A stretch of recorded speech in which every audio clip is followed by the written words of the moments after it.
तो mega rally पर mega coverage हमारा जारी है। हमारे साथ कई सारे मेहमान होंगे, लेकिन अभी तक का अपडेट आपको दे देते हैं। कर्नाटक के बाद कोलकाता में विपक्ष आज एक बार फिर एकजुट हुआ है।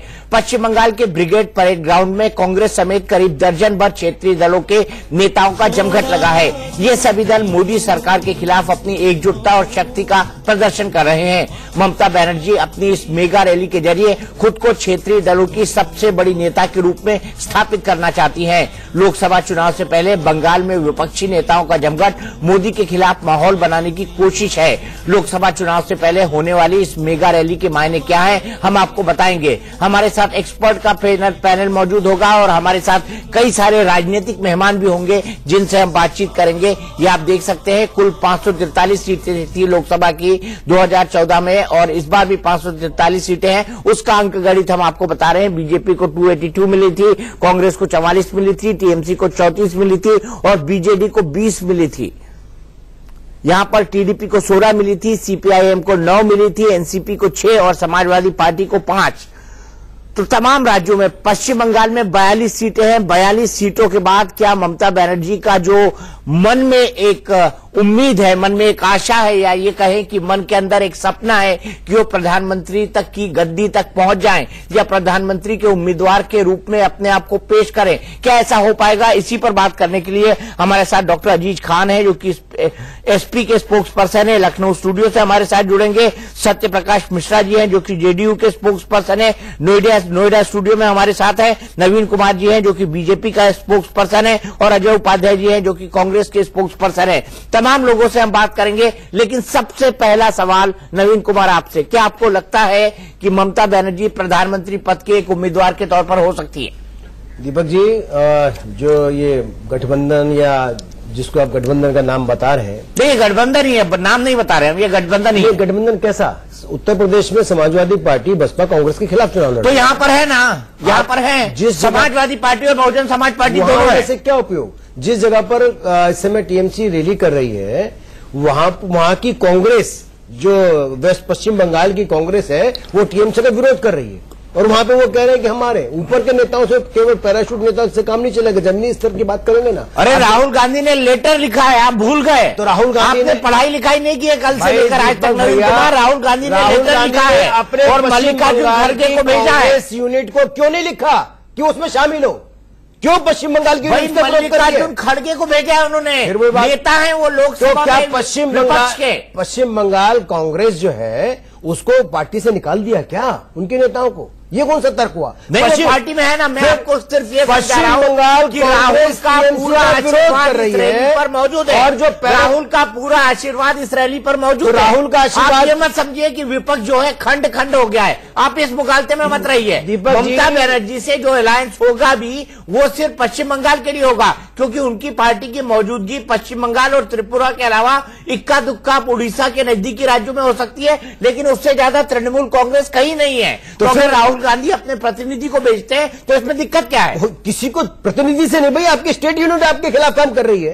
कांग्रेस वहां खिलाफ है टीएमसी के, समाजवादी बसपा के खिलाफ कांग्रेस उत्तर प्रदेश के अंदर। आप कह रहे हो कि सब जगह गठबंधन हो गया। अरे मायावती प्रधानमंत्री कहा गठबंधन हो गया? ये गठबंधन शब्द आपने बोला, महागठबंधन कहां से?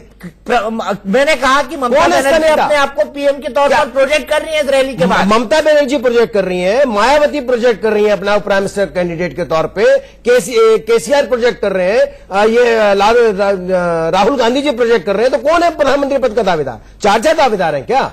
और सबके साथ क्या करेंगे? दावेदार तो कई हो सकते हैं, दावेदार तो एक दर्जन हो सकते हैं। जनता किसको चुनती है? यही तो जनता किसको चुनेगी? जनता के लिए चुनने के लिए 543 सीटों का चुनाव है, उसी के अंदर चुनाव होना चाहिए। ये मजबूर सरकार नहीं चाहिए 4-4 महीने के लिए प्रधानमंत्री पद के लिए। आप मजबूर बोल रहे हैं, आप मजबूर बोल रहे हैं, लेकिन गठबंधन मजबूत दिखाई दे रहा है।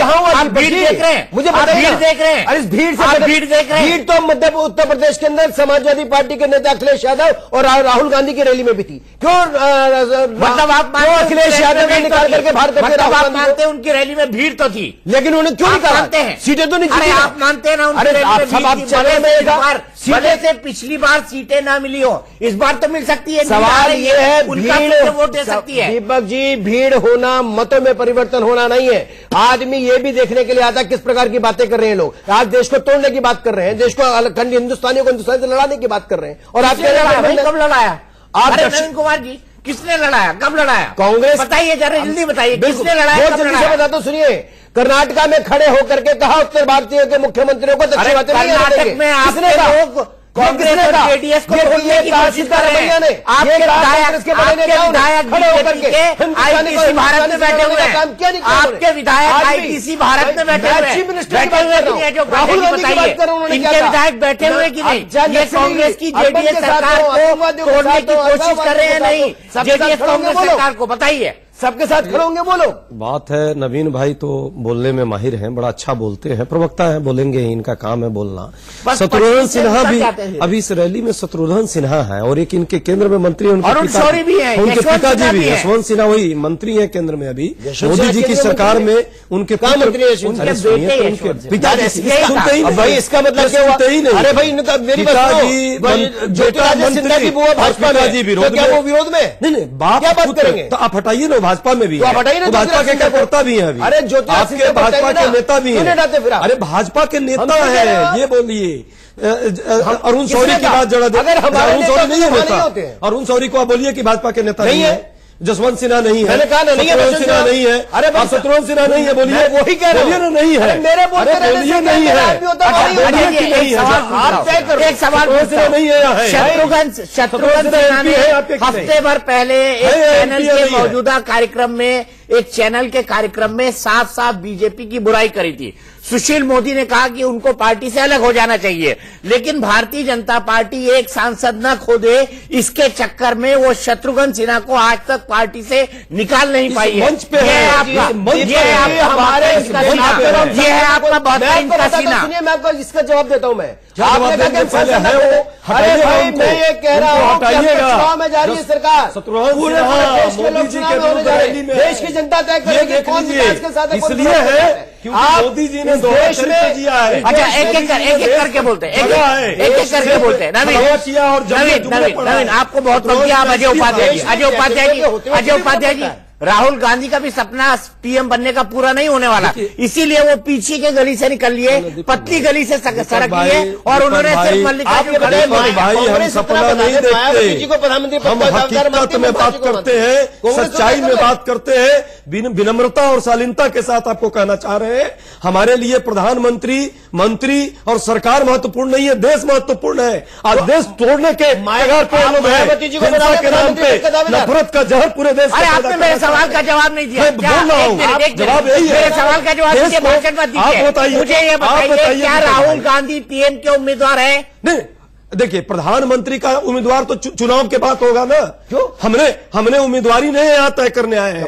ये रैली है, ये रैली इसलिए है जनता के जन विरोधी नीतियां जो देश में पिछले 4.5 साल में इन्होंने पैदा की, मोदी जी ने पैदा की है, उसके विरुद्ध एक आवाज है लोगों की, मेरे सवाल का महिलाओं की, किसानों की, मजदूरों की, और हम उस आवाज को ले रहे हैं। यदि कांग्रेस जीतेगी अभी निश्चित तौर पर राहुल जी होंगे प्रधानमंत्री। बात कह रहे हैं, इससे पहले हार्दिक पटेल और जिग्नेश मेवाणी अपनी बात कह चुके हैं, और इसी वक्त ममता बनर्जी, एचडी देवेगौड़ा जो कि पूर्व प्रधानमंत्री हैं, कर्नाटक के मुख्यमंत्री एचडी कुमारस्वामी के पिताजी हैं, वो इस वक्त पहुंच रहे हैं और मल्लिकार्जुन खड़गे से हाथ मिला रहे हैं। आगे की पंक्ति में शरद पवार भी बैठे हुए हैं। आज की अगर इस रैली की बात की जाए तो एक पूर्व प्रधानमंत्री, 3 मुख्यमंत्री, 6 पूर्व मुख्यमंत्री और बीजेपी के बागी हम किसको कह रहे हैं? यशवंत सिन्हा हम बागी कह रहे हैं, अरुण शौरी हम बागी कह रहे हैं, शत्रुघ्न सिन्हा, इन तमाम लोगों के रैली में पहुंचने की संभावना है। तो 3 मुख्यमंत्री, 6 पूर्व मुख्यमंत्री, बीजेपी के बागी, 1 पूर्व प्रधानमंत्री, इसके अलावा जो लोग इस रैली में मौजूद नहीं है उनकी भी हम गिनती कर लें। राहुल गांधी इसमें मौजूद नहीं है, सोनिया गांधी इसमें मौजूद नहीं है, मायावती इसमें मौजूद नहीं है, के चंद्रशेखर राव इसमें मौजूद नहीं है जो फेडरल फ्रंट बनाने की बात कर रहे थे और ममता बनर्जी से मिलने के लिए वो कोलकाता पहुंचे थे, जगन मोहन रेड्डी इसमें नहीं है, और सबसे महत्वपूर्ण बीजेडी के प्रमुख, बीजेडी के सुप्रीमो नवीन पटनायक भी इस रैली में मौजूद नहीं है। तो ये जो नारा लगाया था उत्तर से लेकर दक्षिण और पूरब से लेकर पश्चिम तक हम सभी को जुटा लेंगे, ममता बनर्जी उसमें थोड़ी कमजोर पड़ती हुई दिखाई दी है। सिर्फ 2 लाइन और बोलना करना चाहूंगा। भाजपा के 3 पूर्व केंद्रीय मंत्री हैं इसमें, बागी नहीं है, ये तीनों केंद्रीय मंत्री भारत सरकार में रहे हैं भाजपा के, और अभी भी भाजपा के। इसका मतलब मोदी जी के विरुद्ध और भाजपा के विरुद्ध दो लोगों की सरकारें चल रही थी। आज पूरा देश इसको देख रहा है। जब भाजपा के पूर्व 3 केंद्रीय मंत्री आज वो भाजपा के कार्यकर्ता है, तो नेता है। अरे आप छोड़िएगा, बात रख रहे हैं, लेकिन आप भीड़ को देख लीजिए, आप तीनों लोग भीड़ को देख लीजिए और फिर बताइएगा कि 2019 का शंखनाद किस तरीके से हुआ है। क्या विपक्षी एकता होगी या विपक्षी एकता तार तार हो जाएगी? क्या महागठबंधन बनेगा या राज्यों में छोटे छोटे गठबंधन करके मोदी को चुनौती दी जाएगी? इन तमाम चीजों पर हमारी बहस जारी रहेगी, लेकिन अभी एक छोटा सा ब्रेक। खास पेशकश में आपका एक बार फिर स्वागत है। हम बात कर रहे हैं मेगा रैली की, जो कि हो रही है कोलकाता में। ममता बनर्जी ने इस रैली को बुलाया है और इसी रैली के अंदर ममता अपना शक्ति प्रदर्शन कर रही हैं। रैली की तस्वीरें आप देख रहे हैं, ममता बनर्जी खुश मुद्रा में दिखाई दे रही है। उनके ठीक पीछे प्रफुल्ल पटेल दिखाई दे रहे हैं जो कि एनसीपी के नेता हैं, और प्रफुल्ल पटेल के साथ साथ शरद पवार जो कि एनसीपी के सुप्रीमो हैं वो भी पहुंचे हैं। और अभी अभी आपने तस्वीरों के अंदर देखा, एक बार फिर इन तस्वीरों को दिखाइए। इन तस्वीरों में हमने देखा है शत्रुघ्न सिन्हा को। शत्रुघ्न सिन्हा बीजेपी के सांसद अभी भी बने हुए हैं, लेकिन समय समय पर वो पार्टी हाईकमान के खिलाफ अपनी बातें कहने से चूकते नहीं है। अरविंद केजरीवाल दिल्ली के मुख्यमंत्री शरद पवार से बातचीत करते हुए, और ये देखिए तस्वीरों में शॉर्ट्स आप शत्रुघ्न सिन्हा के देख रहे हैं। नवीन मेरे साथ हैं, बीजेपी के प्रवक्ता। नवीन, ये शत्रुघ्न सिन्हा आपकी पार्टी में है क्या? देखिए दीपक जी बहुत स्पष्ट है या नहीं यार, साफ बता दो ना। बिल्कुल, मैं वही कह रहा हूं कि जो इस पार्टी जिस सभा है या नहीं ये तो बता दो। इस रैली में है वो भाजपा का नहीं है। मतलब भाजपा का नहीं है?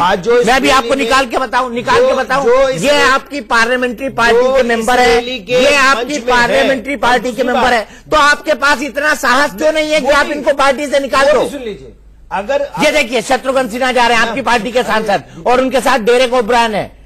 अगर इनको पार्टी से इतना विरोध हो, छोड़ के क्यों नहीं जाते भाई? नहीं तो आप निकाल क्यों नहीं देते? मतलब आपकी पार्टी दब्बू पार्टी है, आपकी पार्टी दब्बू पार्टी है। कोई भी सांसद आपके 282 सांसद 2014 में चुन के आए, आपके 282 सांसद चुन के आए। नवीन सुन लो, दावेदार क्यों नहीं बनाती बिहार में? अरे भाई 282 सांसद चुन के आए, आपके 282 सांसद चुन के आए।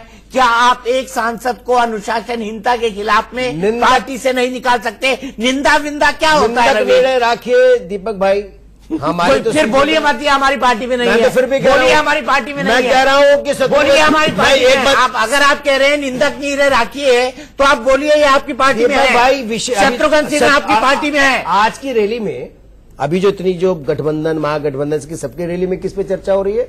शत्रुघ्न सिन्हा।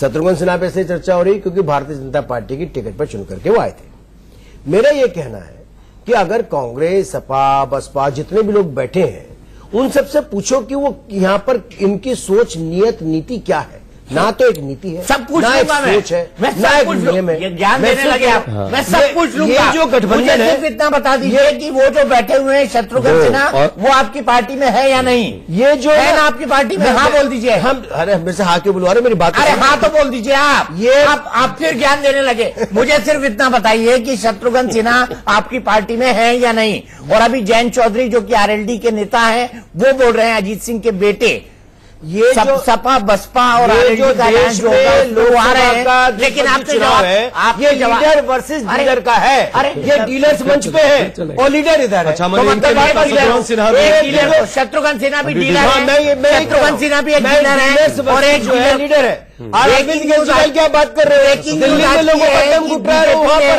ब्रेकिंग न्यूज आज की है कि बीजेपी ने एक डीलर को अपनी पार्टी में जगह दे रखी है। बीजेपी ने एक डीलर को अपनी पार्टी में जगह दे रखी है। शत्रुघ्न सिन्हा जो है, जैसे कह रहे हैं शत्रुघ्न सिन्हा इनके हिसाब से डीलर है, फिर भी क्यों इसका मतलब कांग्रेस बीजेपी डीलर निकाल देते हैं। मेरा एक ही सवाल, अजय उपाध्याय जी, मेरा एक ही सवाल है। नवीन इतने बड़े स्पोक्स पर्सन बन गए हैं, मैं सिर्फ इनसे एक सवाल जानना चाहता हूं। शत्रुघ्न सिन्हा लगातार आपके खिलाफ बोल रहे हैं, 4.5 साल से बोल रहे हैं, भर भर के कोसते हैं, भर भर के गाली देते हैं। उन्होंने यहां तक कह दिया कि प्रधानमंत्री की जो चाय बेचने वाली बात है वो बिल्कुल झूठ है, वो लोगों को भ्रमित कर रहे हैं। इसके बाद भी ये पार्टी से निकालने का साहस नहीं कर पाए। नहीं कर सकते ना, इनमें कोई साहस नहीं है, सिर्फ जुमले पड़ते हैं। वो आदमी असत्य बोलता है, जो झूठ बोलता है, जो देश को जुमले में भरमाने का प्रयास किया, उसके अंदर आत्मसाहस हो ही नहीं सकता, आत्मबल हो ही नहीं सकता, इच्छा शक्ति हो ही नहीं सकती। इच्छा शक्ति है और ताकत है तो आप निकाल के बताओ ना, साहस है तो निकाल के बताओ। अभी भी आपने हमारी नवीन कुमार जी, हमारी बहस उस पर भी होगी, लेकिन एक मुद्दे से तो हम आगे बढ़े। आप शत्रुघ्न सिन्हा को पार्टी से क्यों नहीं निकाल पा रहे हैं? क्या डर है? डरते हैं क्या उनसे? आपका एक सांसद कम हो जाएगा, इससे डरते हैं क्या? क्या कारण है कि इतने ओपन रिबेलियन के बाद भी आप शत्रुघ्न सिन्हा को पार्टी से नहीं निकाल पा रहे हैं? ये जानेंगे नवीन से इस ब्रेक के बाद। तो हम बात कर रहे हैं ममता बनर्जी की महारैली की। इसको यूनाइटेड रैली भी कहा जा रहा है, लेकिन कितने यूनाइट हुए हैं ये तमाम नेता, इस पर हमारी महाबहस लगातार चल रही है। सबसे पहले आपको दिखा देते हैं कोलकाता के ब्रिगेड मैदान की तस्वीरें, जहां पर ये रैली चल रही है। 40 लाख लोगों के आने का दावा किया है। ये कहा जा रहा है कि कलकत्ता की पूरी सड़कें पट जाएंगी लोगों से। पश्चिम बंगाल, उड़ीसा के जो लगे हुए इलाके हैं और पश्चिम बंगाल से जिले लगे हुए जो राज्य हैं, उन तमाम राज्यों से भी लोगों को बुलाया गया है। इस वक्त केंद्रीय मंत्री यशवंत सिन्हा अपनी बात कह रहे हैं, बीजेपी के बागी नेता। आइए सुनते हैं यशवंत सिन्हा क्या कह रहे हैं। बैठे हैं वो ये सुनिश्चित करें, तय करें कि भारतीय जनता पार्टी के उम्मीदवार के सामने हमारी तरफ से एक उम्मीदवार खड़ा होगा, एक उम्मीदवार। और अगर ऐसा हुआ तो भारतीय जनता पार्टी का पूरी तरह से सफाया हो जाएगा पूरे देश में। ये मैं उनसे विशेष आग्रह करना चाहता हूं और मुझे पूरा विश्वास है कि वो इसको तरजीह देंगे और हम आने वाले दिनों में एकजुट होकर, जैसे आज यहां मंच पर हैं, हम एकजुट होकर ये आने वाला चुनाव लड़ेंगे और इस सरकार को बाहर करेंगे। वो नारा उन्होंने दिया था, सबका साथ सबका विकास।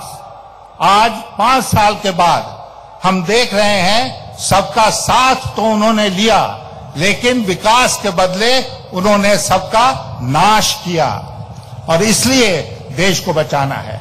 आप सबका बहुत बहुत धन्यवाद। जसवंत जी को बहुत बहुत धन्यवाद। बहुत तकलीफ उठा के उन्होंने हमारा इधर में आई हुई है और देश भर में अभी काम भी कर रहा है जनता के पक्ष में। बहुत बहुत बधाई हो जसवंत जी को।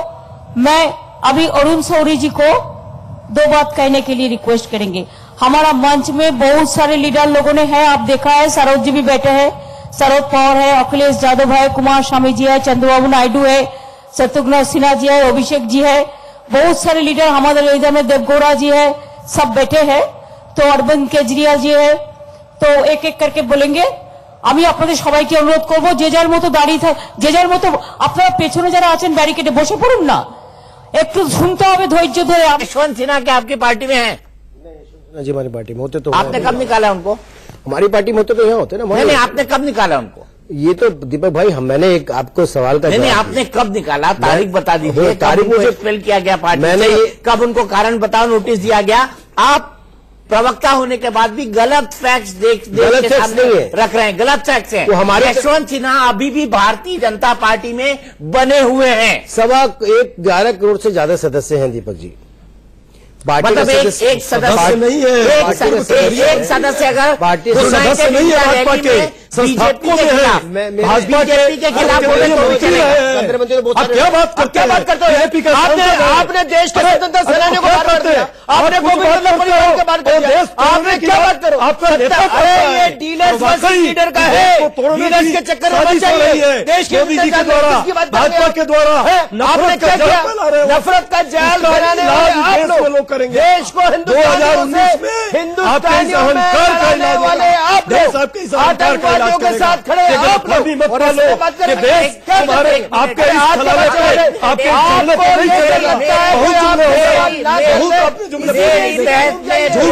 पैर की बातें नहीं होंगी। एक मिनट नवीन, मेरी बहस में बेसिर पैर की बातें नहीं होंगी। मैं सिर्फ आपसे ये जानना चाहता था, यशवंत सिन्हा को आपने पार्टी से कब निकाला? आपके पास कोई जवाब नहीं है। मैं बड़े विनम्रता के साथ कहना चाहता हूं कि आपकी पार्टी के पास इतना भी साहस नहीं है कि जो व्यक्ति प्रधानमंत्री के खिलाफ सीबीआई के अंदर चला जाए, वहां पर हमारी पार्टी में होता, हमारे साथ होता। दीपक जी क्या बात कर रहे हैं? आपकी पार्टी में ही है? नहीं, अभी तक पार्टी ने बताया नहीं है मुझे। मैं तारीख भिजवा दूंगा, लेकिन मैं एक काम करता हूँ, गूगल हम सबके फोन पे होता है ना, जरा नवीन सिन्हा जी सर्च कर लीजिए आप और मुझे बता दीजिए कि यशवंत सिन्हा को भारतीय जनता पार्टी ने किस दिन पार्टी से निकाला। दीपक जी आप मैं वही बता, आप गूगल पे सर्च कीजिए, आपको आता होगा गूगल पे सर्च करना। आप सर्च करके मुझे बता दीजिए कि यशवंत सिन्हा को आपने किस दिन पार्टी से निकाला। आपको बहुत अच्छे से याद हो, यशवंत सिन्हा जी ने कहा कि मैं भारतीय जनता पार्टी त्यागता हूं, मैं जा रहा हूं आपके सामने। त्यागता हूं? चलिए, एक और नेता है आपके पूर्व केंद्रीय मंत्री, यशवंत सिन्हा भी पूर्व केंद्रीय मंत्री हैं, और दूसरे केंद्रीय मंत्री, पूर्व केंद्रीय मंत्री अरुण शौरी, वो क्या कह रहे हैं? मगर आप एक चीज जरूर याद रखें कि ये मोदी भी पहचानते हैं, ये मोदी भी पहचानते हैं कि अब उनकी पकड़ हिल गई है, और इसलिए वो किसी हद तक भी जाएंगे सत्ता में रहने के लिए। आज कर्नाटक में जो हो रहा है वो कल आप देखिएगा मध्य प्रदेश में होगा। इसलिए एक तो चौकन्ने रहना है, दूसरे एक होना है। जैसे मैंने आपसे अर्ज की, अब यशवंत जी ने भी बहुत अच्छी तरह आपसे कहा कि एक लक्ष्य हो कि इनको हटाना है। ये नहीं कि भाई साहब मैं इसके साथ कैसे मिलूं क्योंकि अगली बार मुझे असेंबली में इन्हीं के साथ लड़ना है, वो नहीं। एक ही लक्ष्य, वो लोकसभा का इलेक्शन, अर्जुन बनिए। और दूसरा एक ही प्रण कि एक बीजेपी के कैंडिडेट के अगेंस्ट सिर्फ एक ऑपोजिशन का कैंडिडेट खड़ा होगा। मगर इस सब को करने के लिए इतना आसान नहीं है। डॉक्टर साहब फारूक अब्दुल्ला साहब यहाँ हैं, उन्होंने एक बात, मुझे एक बहुत अच्छी बात कही थी जो मैं आपके दिल में उतारना चाहता हूं। उन्होंने कहा कि इस ऑब्जेक्टिव को अटेन करने के लिए we have to approach it with a sense of sacrifice, not with a sense of calculation. हम त्याग की भावना से इस उद्देश्य के आगे चले तब ये होगा। अगर मैं ये कैलकुलेट करूंगा कि नहीं साहब अगर मेरी 45 सीट आती है, उसकी 40 सीट आती है, तो मैं प्रधानमंत्री बन सकता हूं, तो फिर देखिए ना बांस रहेगा ना बांसुरी बजेगी, कोई प्रधानमंत्री मंत्री नहीं बनेगा। इसलिए एक लक्ष्य और एक प्रण।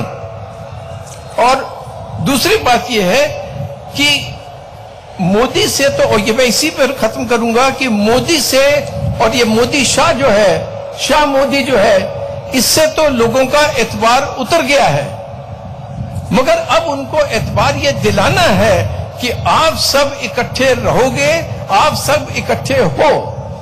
इसलिए ममता जी ने ये जो इनिशिएटिव लिया है कि सबको साथ लाना, ये बहुत मुबारकमंद है, कि इनको मुबारक होती है। और ये हम सब के लिए एग्जाम्पल होना चाहिए कि हर एक प्रांत में ऐसी बड़ी शानदार रैली हो और वहां के जो डोमिनेंट लीडर्स हैं वो ऑर्गेनाइज करें, जैसे चंद्रबाबू नायडू, हमारे कुमार स्वामी साहब, अपने शरद पवार साहब, ये सब ऑर्गेनाइज करें और सब जाएं।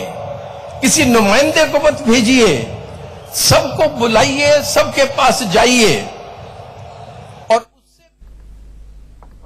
तो यहां पर अरुण शौरी सलाह देते हुए कि बीजेपी के खिलाफ सिर्फ एक ही कैंडिडेट खड़ा हो, यह सुझाव है अरुण शौरी का। सीधे चलते हैं अजीज खान साहब के पास, उसके बाद में सत्य प्रकाश मिश्रा जी के पास आऊंगा। अजीज खान साहब, आपने तो कांग्रेस को बाहर कर दिया गठबंधन से, बीजेपी कह रही है ये ठग बंधन है। ऐसे में क्या अरुण शौरी की सलाह को मानेंगे कि जहां पर बीजेपी हो पूरे देश में उसके खिलाफ, या एनडीए हो पूरे देश में उसके खिलाफ एक ही कैंडिडेट खड़ा किया जाए?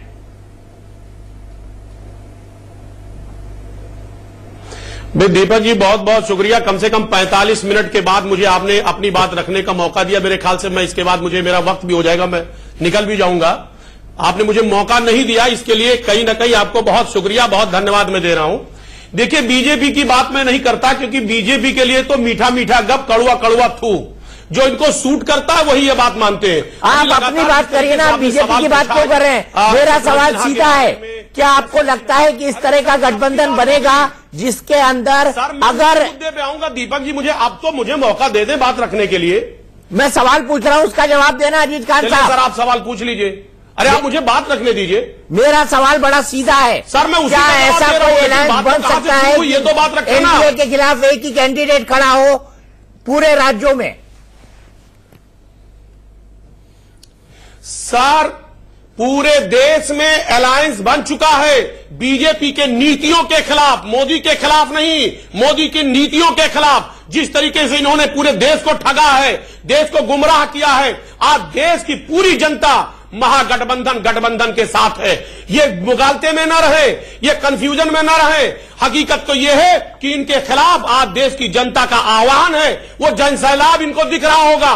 दूसरी बात, 47 पार्टियों का जो गठबंधन था वो ठगबंधन में जब कन्वर्ट हो गया, 16 पार्टियां भाग। काम की बात नहीं बोल रहे, काम की बात नहीं बोल रहे। अफसोस कांग्रेस डॉक्टर अजीज खान, मुझे सीधे कोलकाता चलना होगा, वहां पर अभिषेक मनु संघ भी बोल रहे हैं। सीधे चलते हैं कोलकाता। इसका समय आ गया है, इसका प्रादुर्भाव हो गया है, और इस महाप्रयत्न के लिए मैं ममता बनर्जी को, उनके जोश को, उनकी ऊर्जा को, उनके दम को हार्दिक बधाई देता हूं।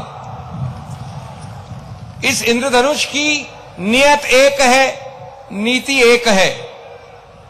एक नया भारत बनाएंगे, भाजपा को भगाएंगे। आज की पुकार बड़ी स्पष्ट है, जनता की यही पुकार, अब नहीं चाहिए मोदी सरकार। दोस्तों, मैं अपनी बात संक्षेप में कहूंगा, लेकिन संक्षेप में मैं 4 बिंदुओं पे आपका ध्यान आकर्षित करना चाहता हूं। पहली बात, मैं नहीं समझता कि इस गौरवशाली गणतंत्र के 70 वर्ष के इतिहास में कभी भी प्रतिशोध की राजनीति, जो आज हम केंद्र स्तर पे देख रहे हैं, कभी पहले देखी गई हो। सरकारें अलग अलग रंग की आईं, बीजेपी की भी वाजपेयी सरकार थी, लेकिन प्रतिशोध से भरी, द्वेष से भरी, मतभेद से भरी राजनीति को इंस्टीट्यूशनलाइज किया है, संस्थापित जो किया है इस सरकार ने, वो पहले कभी नहीं देखा। मुझे ताज्जुब हुआ, अभी कुछ समय पहले, पता नहीं तेजस्वी जी आए हैं कि नहीं, आएंगे। एक रैली हुई कुछ साल पहले बिहार में लालू जी की, उसके 7 दिन बाद रैली के विषय में इनकम टैक्स नोटिस आ गया। ये मैंने 70 साल में नहीं देखा। लेकिन जब सैकड़ों रैलियां की उत्तर प्रदेश में अमित शाह ने, तो किसी की हिम्मत नहीं हुई उनसे पूछताछ करने की। ये किस प्रकार की दोगली आवाज और दोगले स्टैंडर्ड्स हैं।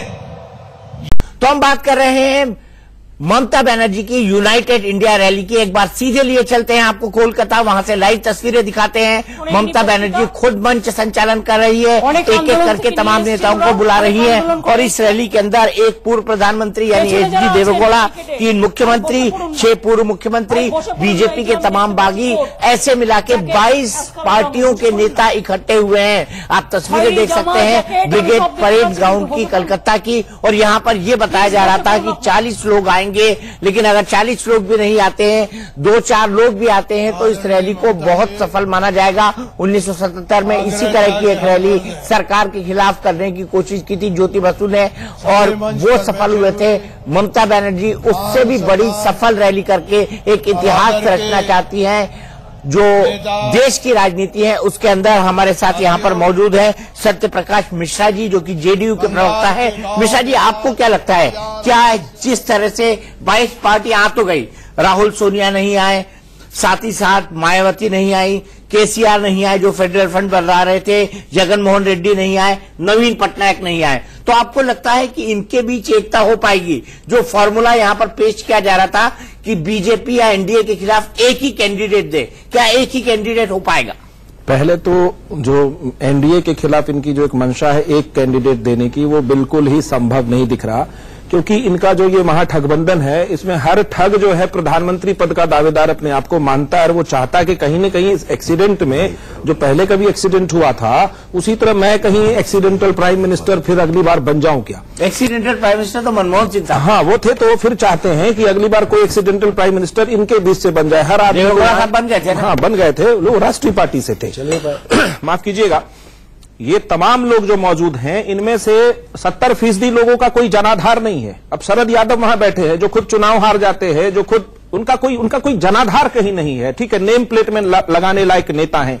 तो कई नेता जैसे यशवंत सिन्हा वहां मौजूद हैं, या शत्रुघ्न सिन्हा मौजूद है, अरविंद केजरीवाल मौजूद है। पूछिए अरविंद केजरीवाल से, क्या कांग्रेस को दिल्ली में एक भी सीट वो देगी? कल किसी ने, आम आदमी के पार्टी के नेता ने कहा कि वो जहर पी सकती है लेकिन कांग्रेस के साथ नहीं जा सकती है। तो एक तो इनकी साजिश है पूरी की पूरी कि कांग्रेस जो 44 सीटों पे थी पिछली लोकसभा में, उसको दरकिनार करो, उसके राष्ट्रीय राजनीति को दरकिनार करो। इससे एनडीए में बहुत खुशी है, मैं थैंक यू बोलता हूं इन लोगों को कि आपने कांग्रेस की राजनीति को नकार दिया।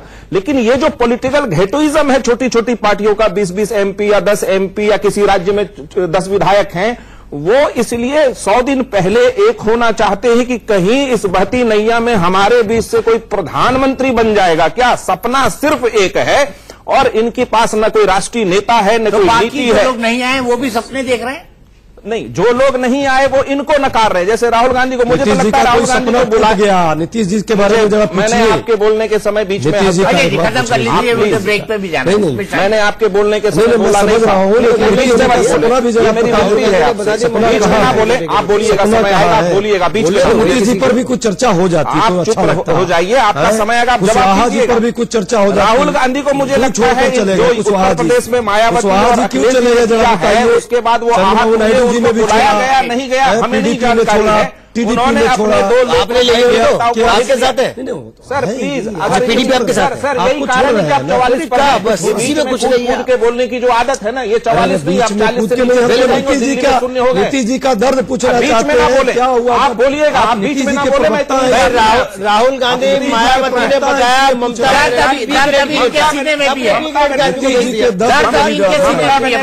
ममता बनर्जी जो है, अगर वहां अभिषेक मनु सिंह भी बैठे हैं और ये गए हैं मल्लिकार्जुन खड़गे, ममता बनर्जी कितनी सीट देंगी कांग्रेस को? ममता बनर्जी पहले वॉकआउट कर चुकी। कर्नाटक में ये देवगौड़ा है, वो कितनी सीट देंगे? आपने शरद यादव की बात की, अब देखिए एक क्षेत्रीय दल में तब्दील हो चुका है 44 सीट पर। इन लोगों ने वो साबित कर दिया कम सीट दी करके। और ये जो इनको भी सुन लीजिए मिश्रा जी, शरद आपने आवाज का यहां से बड़े पैमाने पर पूरे भारत को ललकारने का काम कर दिया है। यकीन दिलाते हैं कि सरकार को 19 में गंगा में सरकाएंगे, बहाते बहाते बंगाल की खाड़ी में आपके सहारे बहाने का काम करेंगे। इसलिए ये सारे लोग, हम सब लोग यहां आए हुए हैं। मेरा आपसे यही कहना है, गोल बंद हो, इकट्ठे हो जाओ। आप इकट्ठे हैं, पार्टियों का भी फर्ज है। देश की आजादी खतरे में है, देश की बोली खतरे में है, देश का उद्योग धंधा खतरे में है, देश का व्यापार खतरे में है, देश का किसान खतरे में है। कोई भी वॉक ऑफ लाइफ नहीं है, कोई सेक्शन भारत का नहीं है जो तंग और तबाह ना हो। इसलिए पार्टियों के लोगों को मैं कहना चाहता हूं, तो शरद यादव बोल रहे थे, बाकी नेताओं की बातें भी आपको सुनाएंगे। अभी अरविंद केजरीवाल को बोलना है, खुद ममता बनर्जी को बोलना है, ऐसे कई सारे नेता हैं, उनको भी सुनाएंगे। लेकिन फिलहाल एक छोटा सा ब्रेक। आज हम आपको दिखा रहे हैं ममता बनर्जी की यूनाइटेड इंडिया रैली, और सीधे लिए चलते हैं जम्मू कश्मीर के पूर्व मुख्यमंत्री फारूक अब्दुल्ला वहां कुछ कह रहे हैं। के लिए बहुत जरूरी है, जैसे यशवंत सिन्हा जी ने भी कहा, जैसे शौरी साहब ने कहा, हमें एक दूसरे के साथ मिलके इलेक्शन लड़ना है। और लड़के, जैसे ने कहा, एक जगह एक आदमी मुकाबला करेगा। मगर दूसरी बात भी आपसे कहना चाहता हूं, ये जो मशीन है जिसे इलेक्ट्रॉनिक वोटिंग मशीन कहते हैं, ये चोर मशीन है। ईमानदारी से ये चोर मशीन है। और मैं इन सब लीडरों से गुजारिश करूंगा, इस मशीन को खत्म करना चाहिए। दुनिया में कहीं ये मशीन नहीं है, और इस मशीन कैसे चोरी की जाती है, और हमने अभी इलेक्शनों में देखा है। और आगे भी आपसे कहता हूं, हम सबको मिलके इलेक्शन कमीशन में जाना चाहिए, हिंदुस्तान के प्रेसिडेंट से मिलना चाहिए, और इस मशीन को भंग करना चाहिए कि लोग आजादी से कागज का वोट जैसे पहले देते थे वही देना चाहिए। वो बहुत जरूरी है।